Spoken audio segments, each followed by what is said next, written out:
NASA to launch Carbon Observatory, presented by Science at NASA.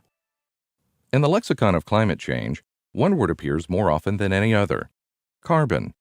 Carbon credits, carbon emissions, carbon sequestration. These terms are on everyone's lips.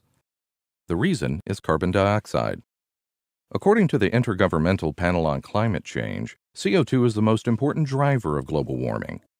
At approximately 400 parts per million, atmospheric carbon dioxide is now at its highest level in at least the past 800,000 years.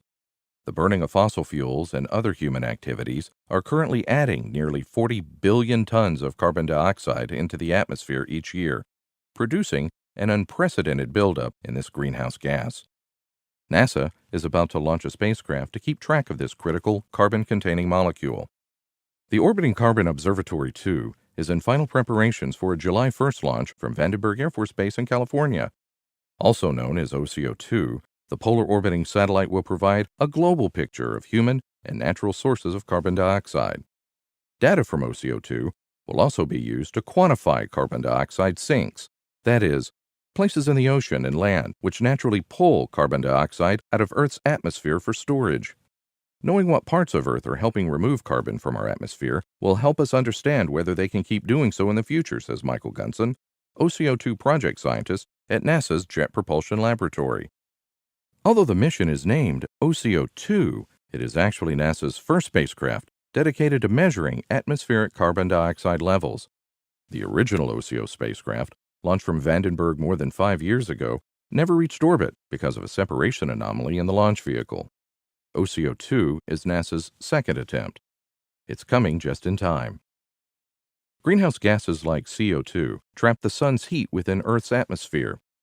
By maintaining habitable temperatures, the greenhouse effect is essential to life on Earth. However, increasing CO2 levels may have given our planet too much of a good thing. Most scientists agree that increased carbon dioxide from human activities, particularly fossil fuel burning and deforestation, has thrown Earth's natural carbon cycle off balance. Global surface temperatures are increasing and changing our planet's climate. Currently, less than half of the carbon dioxide emitted into Earth's atmosphere by human activities stays there. Some of the extra CO2 is absorbed by Earth's oceans. Natural land sinks take up the rest, but the amounts of CO2 taken up at various locations on the Earth's surface are not well understood. OCO2 scientists hope to coax these sinks out of hiding. Quantifying these sinks now will help us predict how fast CO2 will build up in the future, adds Gunson. Data from this mission will improve the accuracy of global climate change predictions. OCO2 detects carbon dioxide using 3 onboard spectrometers. These devices work by spreading sunlight into its constituent colors. CO2 reveals itself by absorbing certain colors as sunlight crosses through the atmosphere.